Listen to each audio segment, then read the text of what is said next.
אסטרולוגיה פולנית, גם בתוכנית הזו. טלי, תמשיכו, אבל תעשו עוד כאלה. אולי. תתחילו סדרה חדשה. יפה. שמי יהיה יש מספיק. יש מספיק. נעבור לעניין אחר, מקרה מזעזע בצפון. עמותת תנו לחיות לחיות הודיעה במהלך החג בעמוד הפייסבוק שלה כי הכלבייה שהיא מפעילה הוצתה. 2 כלבים נשרפו למוות. בוקר טוב ליעל ארקין, מנכ"לית תנו לחיות לחיות. מה קרה שם? ככל הנראה בסביבות 8 בערב מישהו הגיע והצית את הכלבייה שלנו. לשמחתנו מישהו ראה את העשן והזעיק מיד את מכבי האש. לצערנו הרב 2 כלבים נשרפו בעודם בחיים. את היתר הצלחנו להציל.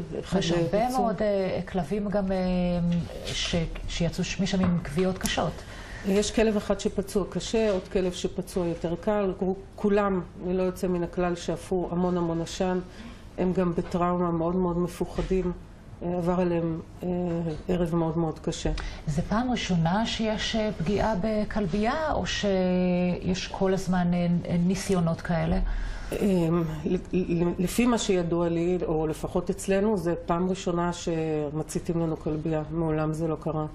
אנחנו עמותה שקיימת כבר 30 שנה, אף פעם לא פגעו בכלבים שלנו בתוך המתקנים שלנו. להפך, אנחנו מצילים כלבים שפוגעים בהם בחוץ המתקנים שלנו ומביאים אותם אלינו כדי להציל אותם ולשקם אותם אצלנו. איך אפשר לקחת את אותם כלבים שנפגעו, עברו, כמו שתיארת, טראומה, ולהחזיר אותם ולמצוא להם בית?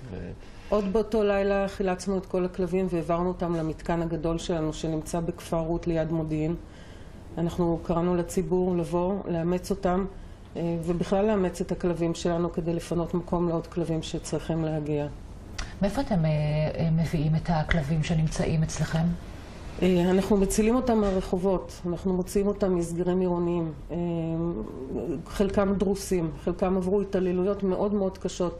הסניף הזה בסכנין הציל כלבים מכל האזור, מכפרים ערביים, מיישובים שיש שם באזור, שפצועים, כולם מגיעים אלינו פצועים, רגליים שבורות, שרופים מהתעללויות של חומצה ששופכים אליהם.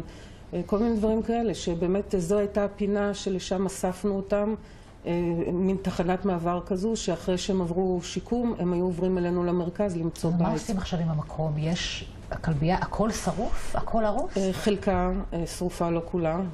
מזלנו, באמת תושייה של אחד הכבאים, הוא פתח את התאים ונתן לכל הכלבים לברוח. אחר כך הם נאספו אלינו בחזרה, אבל זה בעצם מה שהציל את החיים שלהם. כרגע כמובן פינינו את המקום. אנחנו מחכים לחקירה, אנחנו רוצים לדעת מה קרה שם. אפשר לדעת מה קרה, אם מישהו עשה את זה בכוונה, אם זה מעשה קונדס דבילי, אידיוטי של ילדים.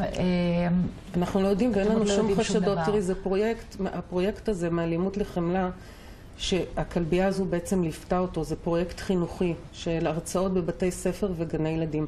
אנחנו ישבנו בתוך איגוד ערים לאיכות הסביבה. הכלבייה הייתה חלק מהאיגוד. ילדים היו מגיעים לשם כל בוקר, מקבלים הרצאות, הם היו עוברים קודם כל אצלנו, יוצאים עם הכלבים לטיולים, מלטפים אותם. חינוך לחמלה כלפי בעלי החיים. אין לנו שום מושג מי עשה את זה. אז זה היה פה שיתוף פעולה מלא, יחד עם העירייה, יחד עם האיגוד, עם משרד להגנת הסביבה. לא יודעים מי עשה את זה.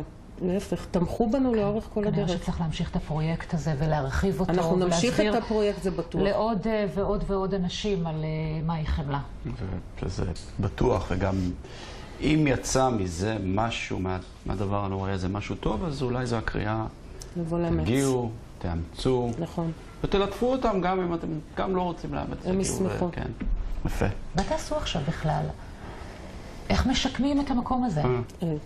צריך לשקם.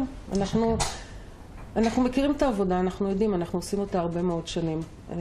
אבל קודם כל אנחנו צריכים להבין בדיוק מה קרה לפני שאנחנו